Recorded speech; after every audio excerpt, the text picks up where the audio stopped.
Good evening, good morning, good afternoon, whenever the fuck you're watching this, welcome to this. I'm a very ill LK. When I mean very ill, I mean I have tonsillitis. I can feel it coming in the back of my throat. If I sound like an absolute toilet, I do apologise. But this is your NXT Takeover The End preview / predictions. I'm LK and I'm joined by Sammy Synister. Sammy, how are you doing today? I'm doing wonderful. How about yourself besides having the gunk in your throat? Besides the gunk in my throat, I'm doing okay. I'm looking forward to Takeover The End tomorrow. I watched Will Ospreay win the Best of Super Juniors today. I apologise there's no review, however, gunk, and it was really, really bad earlier. I could barely talk. So I'm happy that it cleared up by... we're now looking at 2 a.m. on the dot. Let's try and get this done within an hour, which automatically means it'll take an hour and a half. So, Wikipedia. There's only 5 matches announced. It's 2 hours long. That means 20-25 minutes per match. So I'll start off the top here. We have Andrade Almas versus Ty Dillinger. That's La Sombra of Mexico. Oh, okay. New Japan. I'm awful with names. Reputation of slaughtering names. And I have trouble with this. Andrade Almas. I think that's good enough for government work. Yeah, close enough. How is it actually said? My Spanish is late awful. So we'll just go with whatever you said. And if we're wrong, then fuck us. Who cares? Yeah. I don't know. I mean, I'm looking forward to this. I just feel sorry for Ty Dillinger. The guy is incredible. Like, the guy has gotten over. If you think this time last year he was with Jason Jordan in that absolute embarrassing tag team, and now he's with the perfect 10. He's over every time he comes out. He even got a win last week on NXT, which is a very shocking thing. Blew my mind. Yeah, so what are your predictions for this one? I mean, Todd Dillinger is going to do the honors, which is bittersweet because, he's going to be on a takeover again. But, I think he's a little bit better than just a pure enhancement talent. I mean, there's people that have made careers doing that, and there's honestly, to me, there's nothing wrong with that. But I think he's a little better than that. His gimmick, I love his gimmick. His gimmick's over. I'm really excited about this guy coming in because Lucha's my favorite style, so I'm really hoping he'll work an actual Lucha style and not the watered-down WWE Lucha style. Is my hope, but Todd Dillinger is going to do the honors and lose. Yes, it's sad, but I honestly don't know if that guy's going to, Andrade, we'll call him that, will do proper Lucha, because he's obviously been at the Performance Center, and they teach the WWE style. All his Lucha will be cut. So who knows how he'll actually be. I mean, he's unmasked now, which obviously means he won't be as high flyer-ish because he doesn't have his mask on. So who knows? Who knows? He might come out and fucking blow the roof off the building and have an absolute fucking incredible match. But again, I agree with your prediction that Ty Dillinger is going to do the favors. At least he's on a takeover, like you said. Yeah. Like, there's only 12 people actually on the takeover, and he's one of the 12. Who knows? He might get a roll-up win. Who knows? Who knows? I mean, that would actually be kind of cool if he actually got the win over somebody that was new, and then have them start a program. What's so bad about doing that? Be like, and have him win dirty. Have him win dirty, so the guy can come back to like, hey, this is supposed to be my moment to shine, and you cheated and took that away from me. Yeah, I mean, I like that. And I mean, Ty Dillinger is the issue I have, though, with this is Ty Dillinger's 10 gimmick is really over. Like, the crowd chant 10, 10, 10. This Andrade guy, if he's meant to be a babyface, and how is he meant to counteract the 10? Surely if you're writing this, you're going to have, Andrade versus a heel. Mm-hmm. Maybe a Blake or a Murphy or someone that no one gives a shit about. Instead, they're doing it against a babyface who's actually starting to get over. It's kind of strange booking, but maybe Andrade's a heel. Maybe he'll get the win and beat the shit out of Dillinger. Yeah. I mean, I've really liked this kid's really vague. I've really liked his vignettes they've been doing for him. I don't know. I just have a soft spot in my heart for that old Lucha style, and I just like the feel of him. So maybe he is coming in. Maybe he's coming in heel. That'd be cool. I can only think of 2 people that have came in NXT and did their debut as a heel, and that's Dana Brooks and Baron Corbin. Everyone else, I can think of him in babyface. Yeah, I mean, Baron Corbin, wasn't he babyface when he did? Because he did the Lone Wolf gimmick. I don't know. My memory's really shit when it comes to irrelevant people, but no. I think it'll be an okay match. Probably kick off the show. I'm rooting for you, my son. I'm rooting for you. And then we have the NXT Tag Team titles online. We have American Alpha, Jason Jordan, Chad Gable defending against the Revivals, Scott Dawson, and Dash Wilder. If it's anything as good as Takeover Dallas, what a great match this is going to be. Yeah, this is going to be some. I'm not expecting any surprises for the outcome. I think American Alpha is going to get the win, but it's going to be a good match. These two teams work extremely well together. They're both really great at bringing out the best in the other team. It's because the styles are completely different. I mean, you got American Alpha, the high intense, and then you got the Revival, who just they just ground and pound, old school. I'm a big fan of it. Honestly, I am. We're gonna get. Oh, what crowd are we gonna get tonight? Tomorrow night? Well, tonight for me. Yeah. Are we gonna get the full self fuckers, or the bambling bunch of baboons who chant absolute stupid shit, or are you gonna get a good wrestling crowd? That always helps or hinders my overall thoughts on the show, because I think at times they can do what they do to get themselves over rather than get the talent over, and sometimes it frustrates me. So for anyone listening to this and you're going to NXT Takeover the end, don't be a douchebag, please. Yeah, that's when before the last couple months where NXT started to suck, but it was still really good. My biggest problem with NXT was the crowd, because they care, like you said, they care more about putting themselves over. And they will literally put any gimmick over, just about. Like they put over some gimmicks that I went, there's just no way this is going to do good. And like this, no way Jose Kid is not going to go anywhere. But they cheer for him, man. They'll put it over just because it's NXT. They're not the best crowd in the world. And as a talent, I'd find it a bit unfair. Yeah. Because, no way he's going, because of the, he's listening to that response, he's going to think, oh my God, I'm actually going to make it. He's going to go on the main roster and he's going to stink the joint now. Quite frankly, he shouldn't even be called up to the main roster. He should be in NXT. I wish he swapped places with Ty Dillinger, and Ty Dillinger actually got some fucking wins. Not this. No, how can you enjoy that? How can you enjoy it? How can you cheer along with it? I think the guy's one of the biggest wastes of space in Zack Ryder. Yeah, I mean, I don't get it. He might have all the talent in the world, but his character is awful, and it's just I don't get how they're putting it over. But back in the day, they put over Adam Rose, and watching that, I was like, they like this? All right, maybe I'm not seeing something, and then he flopped. I'm like, oh no, I was right all along. Yeah, but it's just it's not fair on those guys, because obviously Vince hears that reaction and thinks, oh, just imagine that in a 20,000 or 15,000 seated building.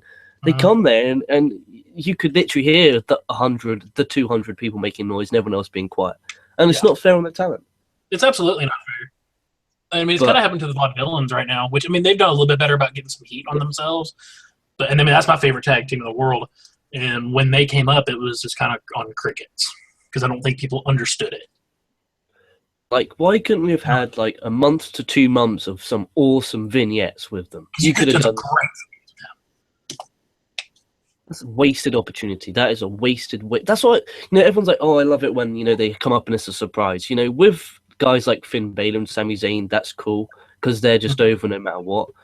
But for guys like Vaudevillains, Enzo and Cass could have, even though they're over right now, I think they could have helped with some vignettes. I mean, the Vaudevillains definitely could have. Dana Brooke could have, I think all these guys, I mean, I swear to God, if they ruin Nakamura, they're done. Like, I might quit WWE for a little bit if they fuck up Nakamura. He needs to have months of vignettes, and I mean months, just showing you, just hyping him. But that's the issue with them. They present you with things they don't promote. Like, I just did a show on the Raw TV ratings, and the third hour was below 3 million viewers.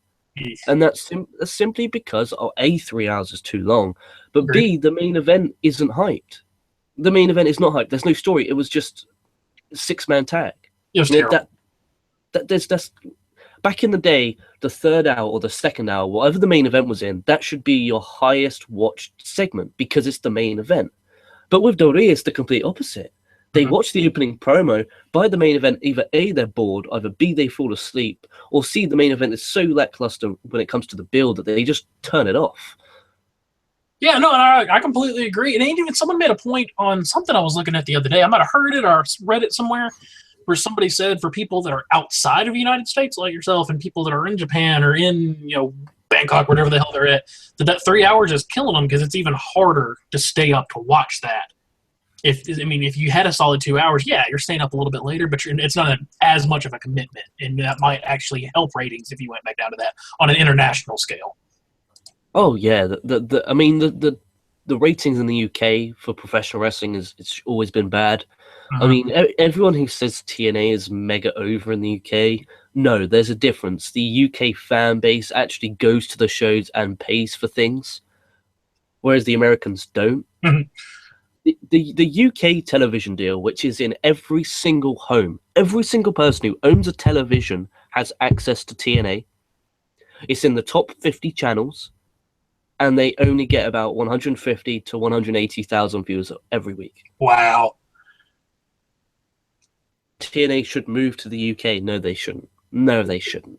They shouldn't at all. They give the pay-per-views away for free. And they don't do good numbers. Damn. That's a whole other show into itself, though, man. Good God. I figured it wasn't what they said it was. I didn't realize it was that bad.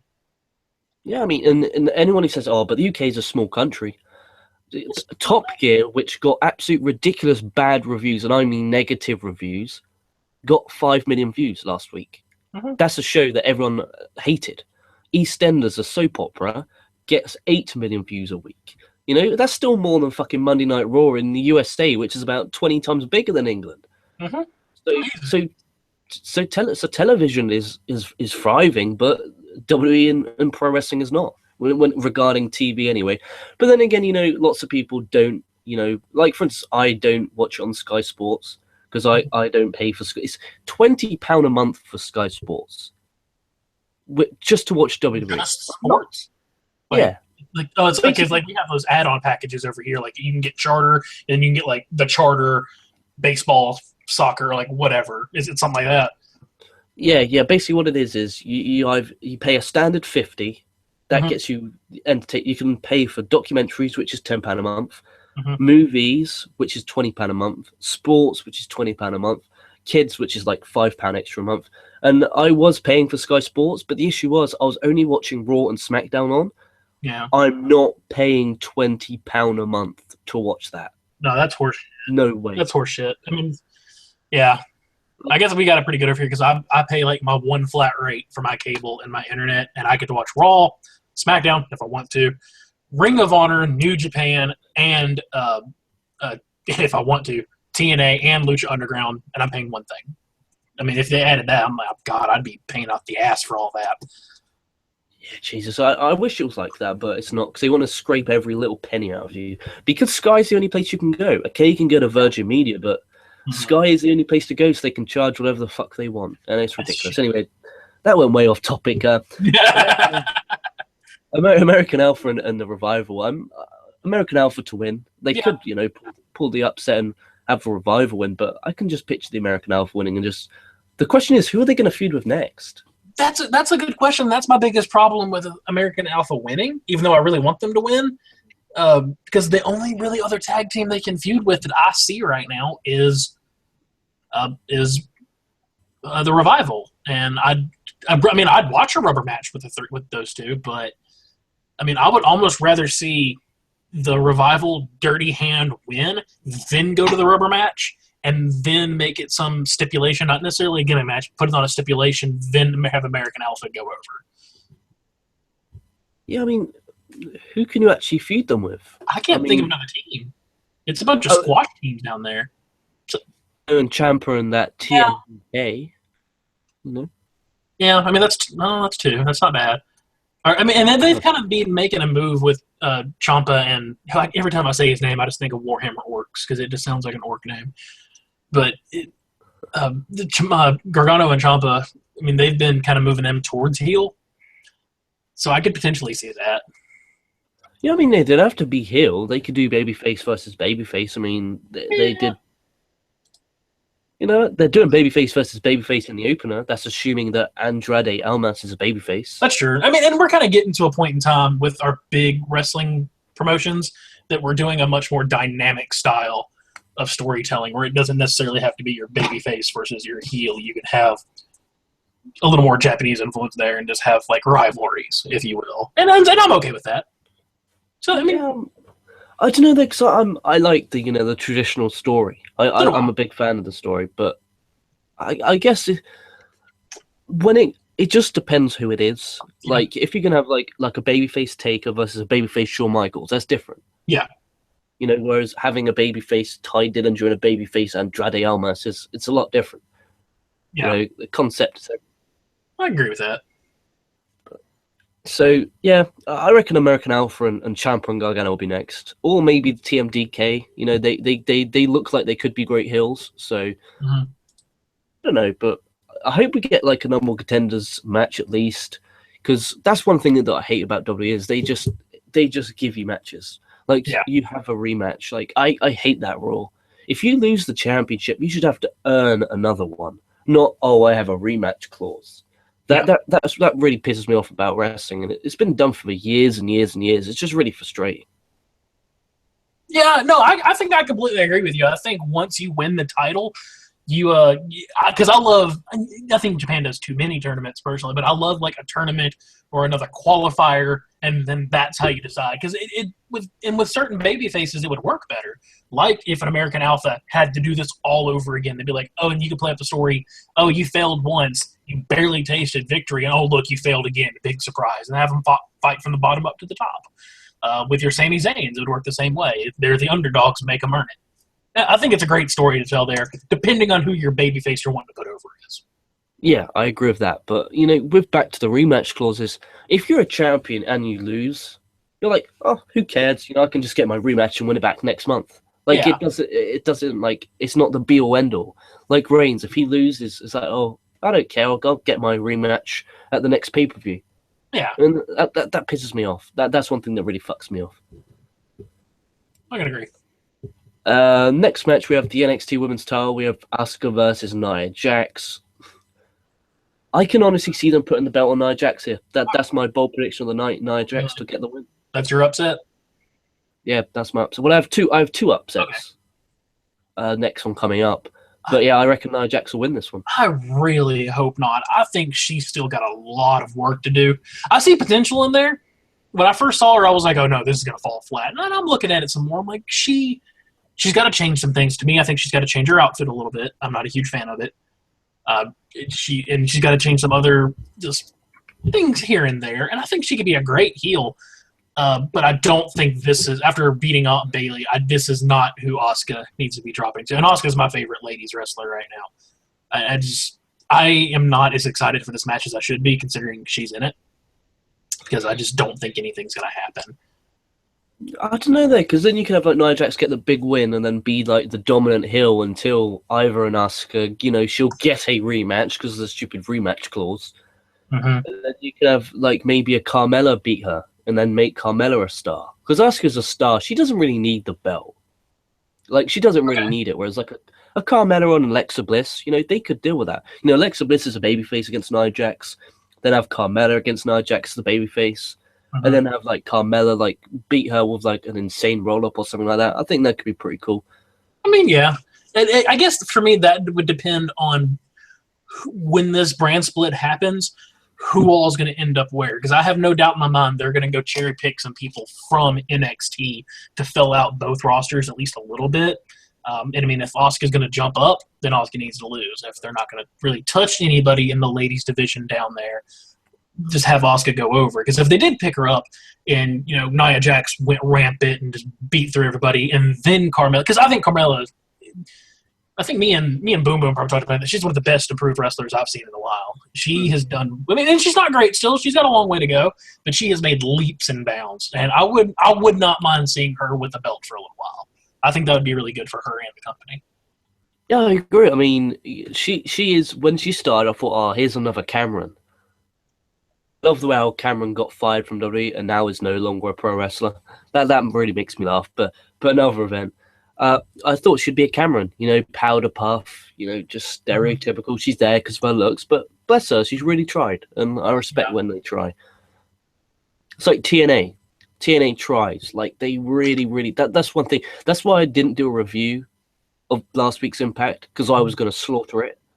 But I didn't want to, because they really, really, really tried. And I'm not even joking. They tried so hard. Was that the Hardy Lucha Underground promos they did? They tried really hard. They were so bad. Oh, Brother Nero. Brother Nero. Oh, Brother Nero. It was rough. It was rough. But they genuinely were like, we're going to put all our effort into this. Yeah, so I didn't want to comment, because I knew if I commented, Coco would have been like, I told you to stop doing those TNA reviews. It literally, at one point, it was actually losing... whenever we did a positive TNA review, we lost subscribers compared to doing a negative one, where the comments were harsher, but we actually gained subscribers for being negative to TNA, so it actually makes financial sense to be horrible to TNA. That's awful. Oh, poor TNA. God damn. They try. They got a pay-per-view coming up on Sunday. Oh, do they really? Ooh. Yeah. Slammiversary, isn't it? Ooh, yeah, I guess it is, isn't it? That's going to be something. I don't know, though. I mean, Lashley versus Galloway, I'm looking forward to, because they've done a really good job. Like, they brawled everywhere. They brawled in the gym. They brawled in the MMA building. They brawled in the ring and had pull-away brawls. And it's submission or knockout win only. And fuck off. Like, I was generally pumped, and then last week or the week before, they said you can only win by knockout or submission. That really fucked me off. Yeah, I'm not huge on submission matches. Me neither. Especially with the World Championship on the line. If you're worried about, they hate each other so much, just make it an ODQ or a fucking cage match. Yeah. I mean, I can't say that I've kept up with TNA at all. So you said that match was Galloway and who? Lashley. Oh, well, I mean, that's two good talents. But, yeah, I'm not huge on those kind of matches. There's one in a million that are really good. Yeah, you have to be real special. I hope they pull it off. I'll be watching it. And I think I'll give it a watch, maybe. But there's 2 Evolve shows as well at the weekend, so I think they've got my priority. They've got my priority over Slammiversary, but who knows? I'll probably do both. Anyway, we're at Asuka, Nia Jax. So prediction-wise, who have you got? I'm going to go ahead and give it to Asuka. I think she'll go ahead and pull out a victory. But then who will Asuka feud with next? No idea. And that's the problem with this. Whereas with Nia Jax, she could have a program with Asuka again, then come at her. And that's why I think they're honestly going to put the belt on Nia Jax. It's a ballsy move, but honestly, and I'm about to be real heretical here for a second, that one makes the more story sense, absolutely, but the way they've done NXT these last 2 months, it feels a lot more like a Raw, and I don't know if they're going to have the balls to do that. I don't know. Maybe they've been held NXT back prior WrestleMania, now after WrestleMania, to make the main roster look better. That's a big conspiracy. Yeah. But I honestly think that. Because if you notice, towards the fall, when WWE sucks major fucking dick, the fall always sucks. Now, NXT is always fucking amazing at the fall. Then when it's Rumble, Mania, and SummerSlam season, NXT tends to suck. It's kind of like a cycle. It's the cycle of wrestling life. The issue is this is the time when WWE's meant to be awesome, but they're kind of not. Like, just Raw last night. It was the definition of a clock watcher. Like, I was literally there, like, looking at the clock. Like, oh, come on. Like, it was so frustrating. It was really, really boring. Like, I had it on, but I genuinely maybe watched a third of it because I was just painting the entire time. I just sat down and painted, and then something happened or somebody said something, I'll pop up and go, oh, that's kind of cool. And I get back. And the booking decisions were terrible. Just, oh, God. It was bad. I would have given last night some laws, but it was rough. There's some decisions that I absolutely do not agree with. The least of which is why, for the love of God, they will not have Kevin Owens beat Dean Ambrose. But they had Alberto Del Rio defeat Sami Zayn. And yeah, what the fuck was that? And the issue was why are these matches even taking place? It's like, here's 6 Money in the Bank participants oh, you can wrestle him, you can wrestle him, and you can wrestle him. Like, there's no story to it. At all. It's just a waste of time. But yeah, my prediction is Nia Jax because it makes sense story-wise, but I wouldn't be surprised if Asuka won. I guess that's how I feel, just on the opposite end. And then in potential match of the night, and the match I'm most looking forward to, Shinsuke Nakamura versus Austin Aries. What are your thoughts on this one? This is going to be great. More than likely, this will be the show stealer, is what I'm thinking, which is really unfortunate for Joe and Balor, because that'd be like the third time in a row where they've had a really good match, and then somebody stole it from underneath them. So I think this one will be really good. Even Nakamura will do wonders. And Austin Aries can still work, even though we've made fun of him for just being Captain, medium, Captain Bland. But I think they'll pull some really good stuff out of it. I hope to God Austin Aries doesn't show up in that god-awful cape, though. I don't know what the fuck he was thinking with that thing. It was awful. Of course he's going to take my... He always has that cape. Always has that cape. I don't mind the cape. He comes out, he's a narcissistic, stuck-up, arrogant piece of shit. I like it. Fair. I think this will be match of the night, and prediction-wise, I can actually see Austin Aries getting the win here and moving on to bigger and better things. I honestly can see it. I honestly think that Aries will get the win. Like, call me crazy, in my heart, Austin Aries is going to win. I could see. Okay, let me ask you this then. I could see it. I still think Nakamura is going to win, but if Austin Aries does win, what stories are you going to get out of it afterwards? Like, what would you do? Well, NXT title, or Bobby Roode comes out with a hood on and like a face thing. Mm-hmm. He attacks Nakamura, allowing Austin Aries to get the win. Obviously, the ref's bumped, or the ref's not looking, or distracted, or something like that. And then you could have Bobby Roode and Austin Aries versus Nakamura and a returning Hideo Itami. Fair. That'd be a good match. Then there's two teams, two more teams, so then there'll actually be 6 teams in the division. But then again, that's if Nakamura doesn't get called up, and that's if Austin Aries doesn't get called up. But I think Austin Aries has come to NXT. He's done absolutely fucking nothing. So I think they're gonna chill him out with a big win against Nakamura. Okay. The only issue I would see with that is, even though I'd love to see a Nakamura Kenta match, I think that's kind of a waste of Nakamura, because I've just always seen him as the singles wrestler. He gets kind of wasted in a tag team. To me. Yeah, and that's part of me knows that Nakamura will get the win, but the other part, I'm 50-50. Sometimes I'm okay, Nakamura's going to get the win, but the other time I'm no, Austin Aries is going to get the win. Okay. This one's tough, and what's great about this show is, apart from the opener, well, even the opener, Ty Dillinger could get the upset. But, Nakamura and Aries, who you're stuck on, who you can make points for both. Same as Asuka and Nia Jax. That's how wrestling major events should be, not like Roman Reigns and AJ Styles, where in the last 2 events, even if Roman Reigns died in the middle of the ring, AJ Styles would still have to pull his arm over him. It was so predictable. This isn't predictable. Nia Jax. I agree. I completely agree. I think that's one of what's been, for the most part, has been the glory of NXT, and that it's not as predictable as a lot of other promotions tend to be. But just in general, it is an overall thing. I'm just not as excited for the show as I feel like I should be.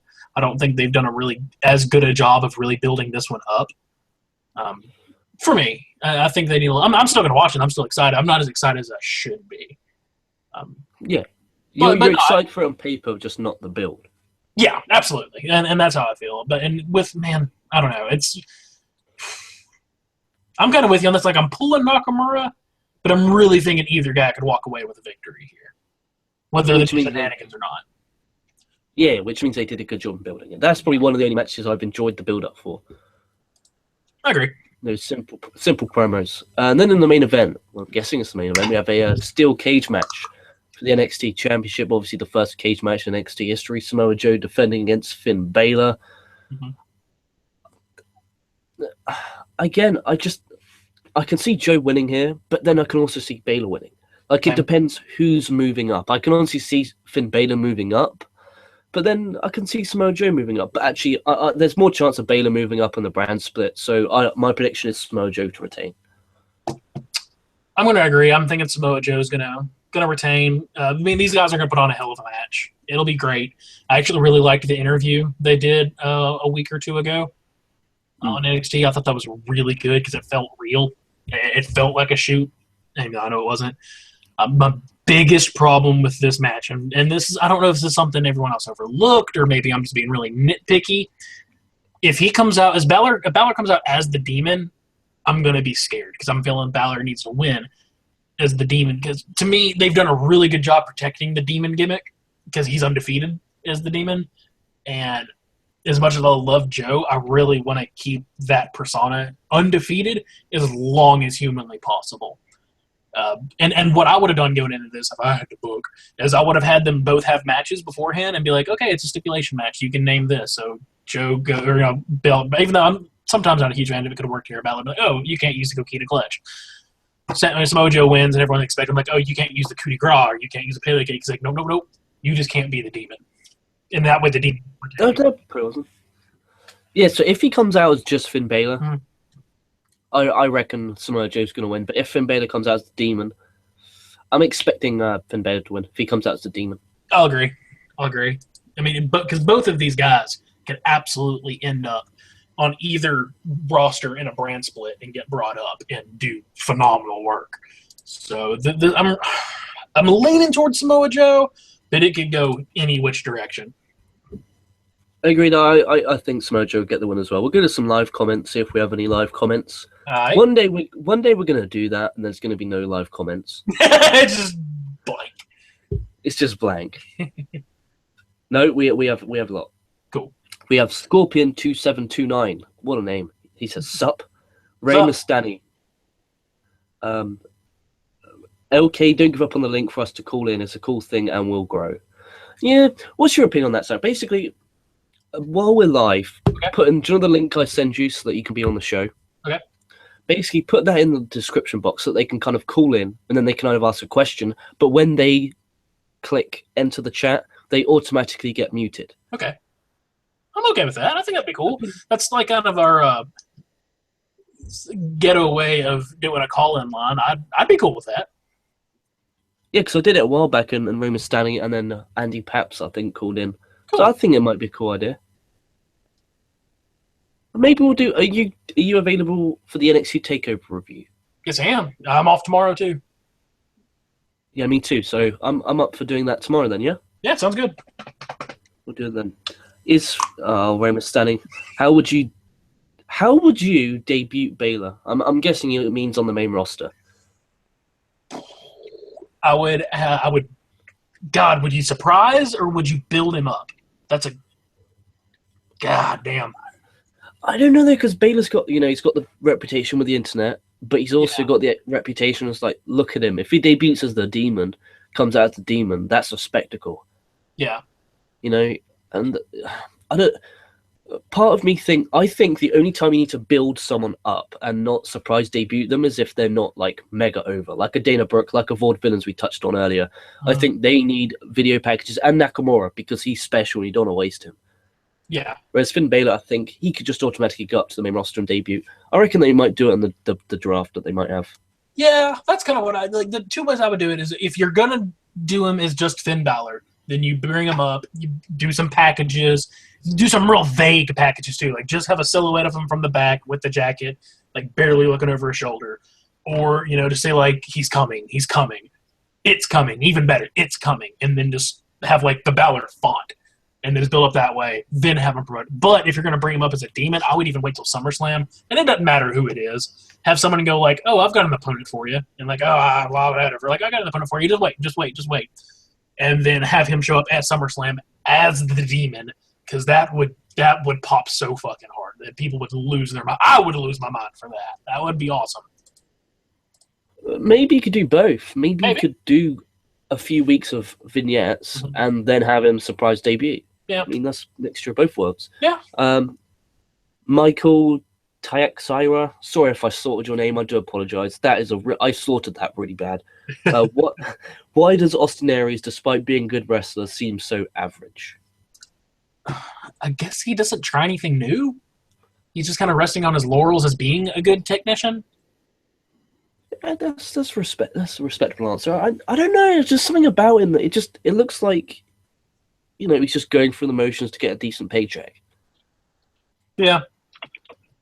And Wrestling Mountain puts Ciampa and Gargano. Remember, they beat the Revival last week. That's a great point. Yeah. That's a great point. That's a great point. We overlooked that. Mm-hmm. Raymond Stanley, will you review Slammiversary live? Yeah, why not? Why the fuck not? I'm going to be watching it anyway. I may as well review it live. Someone's got to, I guess. Someone has to. Wrestling Ranted. Plus, there is another team they debuted called the Authors of Pain. I haven't seen anything of them. I don't know if they must be on the NXT house shows. Yeah. Nakamura versus Samoa Joe next. That's a great shout. Great. Oh man, I didn't think about that. Will Lesnar lose against his UFC opponent? No, it's a work. Lesnar's winning. That's just the biggest work I've seen in my life. Lesnar. It's a huge work. The only thing I wonder about with that is I wonder how much money Dana White gave to Vince McMahon. I reckon there was a deal made.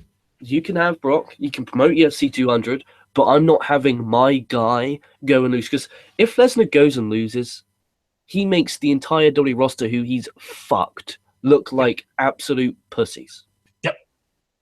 There is no way they didn't make a deal where Brock Lesnar winning. I mean, that's fair. I mean, but both are speculatory, but I think you're pretty much got it on the money. I was really hoping when they said he's going to UFC, I was like, please just stay there. Just stay there. It's a one-time deal. God dang it! Why? Why did he like Brock? He's boring to me. He's so boring. Oh, shit. Shit me. Wrestling Ranting replies, Ray, there's a good chance Will Hunt could knock out Lesnar. He's a tough dude.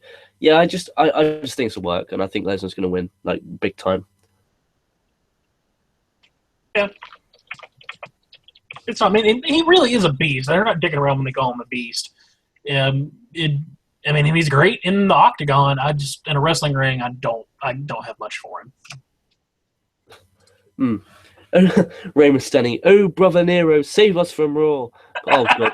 I hope that is not implying Spliff Hardy or Jeff Hardy, whatever the fuck you want to call him, returns to. That is one thing like I don't get with the internet. Like they're like, oh, what would happen if Jeff Hardy returned at the Royal Rumble? I would be angry. I'd quit. I'm just like, I'm not doing this anymore. I can't stand it. I think the guy is the most overrated, dumb piece of shit I've ever met. Like, he had a motorcycle accident. And then in the video package promo, he was speeding on his motorbike. Like, generally going really fucking... That's such a dumb fucking thing to do. Have you ever watched the Beyond the Ring they did with him? That's on the network. No, I don't think I watched that. Do yourself a favor. He is such a hill person. It's ridiculous. Well, okay, that'll explain it. He's a hill people, which is all down here is me and my friends' colloquialism for like the reddest of rednecks, and he is like the definition of a hill people. And when you see him start talking about his tinfoil art, is like, you are on so much meth that this is pathetic. He's clean now, isn't he? I think he's probably like freaking I don't know who somebody keeps claiming that they're clean and they're never clean. It's like all of Aerosmith. They're like, we're clean. Like when your blood is cocaine, you can't claim to be clean. Yeah, he just like when he comes out, he looks a bit high. Yeah, he's awful. He's a terrible wrestler that has gigantic testicles and doesn't care what he jumps off of. But he's an awful wrestler. Yeah, anyone could do what he does. Yeah, like in theory. Mm-hmm. Restaurant, but Triple H says the end has more meaning than just the end of Joe and Baylor feud. I wonder what that's going to be. That's we haven't touched on that. It's called NXT Takeover the End, and I'm guessing it's the end. Maybe what I'm hoping is this is the end for NXT at Full Sail. That's my hope. That'd be cool. Like the theory I've seen floating around is that SmackDown is actually going to become what NXT, which I don't exactly know how I feel about that. That one worries me a little bit. Because honestly, NXT needs to start doing... They've done a little live shows outside of Full Sail, but they were terrible because they filmed like 9 weeks of material at those house shows. But at this point in time, the crowd at Full Sail is doing more harm than good. And so I completely agree. I think they need to leave. Keep the performance center there by all means. Yeah. Don't move the performance center. That's great. No, don't want to do that, but get out. I hope they get out of it. Make it the third touring brand. Yeah, definitely. Raymond Sunny puts, I think UFC 200 is to promote SummerSlam. Yeah, there's probably a deal in there somewhere where they well, do you know what would be funny? Just say Brock's facing Bray Wyatt at SummerSlam. Okay, Mark Hunt and whatever his name is, and Brock Lesnar in the cage. The lights go out, and then Bray Wyatt hits the Sister Abigail. Brock Lesnar. I would never miss another thing of UFC ever in my entire life. I would just shit. Oh, that would be great. Oh, that'd be the funniest thing I've seen in my life. Oh, how would the commentators react? Like Joe Rogan and the other guy, they'll just be there like, Sister Abigail, by Wyatt. Or they'd be like, what? What's going on? Oh, that'd be awesome. I'm somewhere he's giving him money. Somehow, even if it's not physical cash, Dana White's giving Vince McMahon money. Oh, he's giving him a lot of it too. Mm-hmm. A lot. But I reckon the price isn't as much if Lesnar will probably have some kind of W logo on his gear, like probably a W network, and also that Lesnar will have to go over. Like I'm picturing that's a deal, and that they'll have to talk about SummerSlam on the show. So maybe that's the deal. Maybe it's not a lot of money. Maybe it's that. I mean, you want to keep Lesnar happy, and he said that he talked about wanting to have complete closure. So maybe this gives him closure, and makes him happy. It makes him a lot of money. It also makes Vince promotion money, in theory. Could gain a few network subscribers. You make him Brock look like an absolute monster. And, he's heading to SummerSlam, so the commentators could promote SummerSlam. And UFC 200, those pay-per-view buys are over 1 million each. Wow. So they're gonna. That's good numbers. That's nearly a third of the Raw audience, and this is for paid. So yeah, UFC's doing good numbers recently. Well, I don't know about the last one, but I couldn't tell you. I barely watch it. If I'm at a restaurant and they're showing it, I'll sit there and watch it. Because me and my buddy accidentally wandered into a Hooters one time when they were doing a big UFC fight, and we stayed and watched it. And it was a lot of fun, but I'm not paying for a UFC because it's just, for the most part, is really boring to me. You have to be really into it and know everything to enjoy. Like I've at times I've tried to get into it. Like I've seen a few fights, but I just can't get into it. I've tried. I've given it. I mean, all the props in the world with those guys. I just can't get into it. Me too. More story or more wrestling? That's from Ray Mustani. What do you ask? I'm sorry. It's all right. More story or more wrestling? Both. I want to make sure both. Yeah, I want if. The wrestling means nothing if there's no story, so I'd say more story if someone had a gun to my head, but if I could choose, I'd have both. Yeah. Ray Mustani. So you're saying that every UFC match is rigged? No. No, we're not. We're just saying that this one match with Brock Lesnar will be rigged. Yeah, just this one. Rastaman Triple H says just NXT will do 180 to 190 events in 2016. Add Raw and SmackDown, you're at 500. Fuck. Jesus, 500 events a year. Fuck. That's 2 a day for, what, 100 and some odd? That's some outrageous number. That is ridiculous. I think they might avoid talking about UFC. They're not UFC fans, so they're dragging pro wrestling shtick into MMA. Yeah, I highly doubt you'll see much promotion of UFC 200 on Raw. I highly, highly doubt that. Yeah. Almonza Howard slaughtered that name. Your opinion on Tommy End going to WWE? I'm a fan of Tommy End. I enjoyed his stuff in Evolve. I enjoyed. I really know nothing about him. Oh, he's I think he's German or he's English. I know he's in Progress, and I've seen the stuff in Progress, which is awesome. He's like Chris. Do you know Chris Hero? Yeah. He's like Chris Hero, but he's actually ripped. Oh, fair enough. Yeah, you see, so when they had a match, they were even a tag team, and they had the most amazing match ever against Zack Sabre Jr. and Solomon Crowe a few months ago at an Evolve show. Match of the Year candidate, was fucking off the chart, but trust me, Tommy End you'll love Tommy End if you love Chris Hero. Yeah. So yeah, I'm happy for Tommy End. I love when guys like that, finally get their big break in life. Should Raw? Last question here from Rastin Ranton. Last note: check out the Lucha World Cup. Some pretty awesome stuff, and F jackasses who call it and New Japan stuff. Indies. Yeah. Me and Boom Boom actually talked about doing some reviews of the Lucha World Cup. I'm going to watch day one today. Tonight, as soon as we get off here, I'm actually going to jump upstairs, finish painting my boys, my orcs, and then I'm going to watch that. And I'll get up with Boom Boom and see if maybe sometime soon we can't do night 1, and then we'll do night 2 and night 3.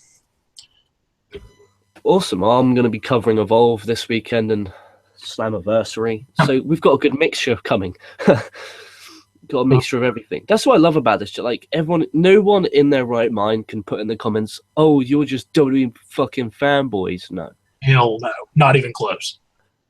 We review WWE, review NXT, we review TNA, we review PWG in the past, we review Evolve, we review New Japan, we review Dragon Gate. I've done a few shows on English wrestling. We cover it all. We cover it all. That's why I love this channel so much. It's not just stereotypical WWE channel. It's not. We're ProWrestling.me for a reason, because we cover pro wrestling. Yeah, no, it's one of the reasons I wanted to jump on, is when Boom Boom invited me, he was like, hey, you watch Lucha Underground, right? Like, yeah, it's my favorite thing on TV right now. You want to talk about it? Yeah. Okay, come here and talk about it. Sounds good. Let's talk about fucking Lucha Underground. And then boom. Yeah, I'm happy with your addition. When Boom Boom said he's got a friend, I'm like, oh, okay. When he said friend, I was thinking, oh, okay. And then when you came on for the first show, I was pleasantly surprised, and welcome to the full-time team. Well, thank you. No problem. That being said, thank you for all the live commenters, Rastin Ranted, Raymond Stanny, and two guys that I absolutely slaughtered your names. I do apologize. NXT Takeover is tomorrow night. We'll be going live with a NXT Takeover The End review as soon as the show ends. Expect us here, ramping and raving, going live as we do best. We're going to have the call-in. Hopefully it's Wednesday. We can get Boom Booms here.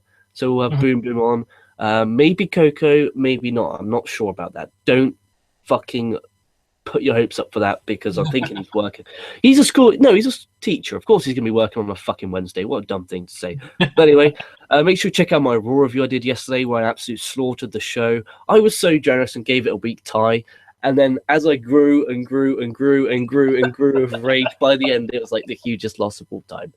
But no, make sure you head over to ProWrestling.me and sign up. Also, make sure you check out all the links in the description box. There's about 6 different links, so check them all out. Head over to ProWrestling.me, like, comment, subscribe. From Sammy, from LK. Stay safe, stay well, and we'll be catching your asses down the line.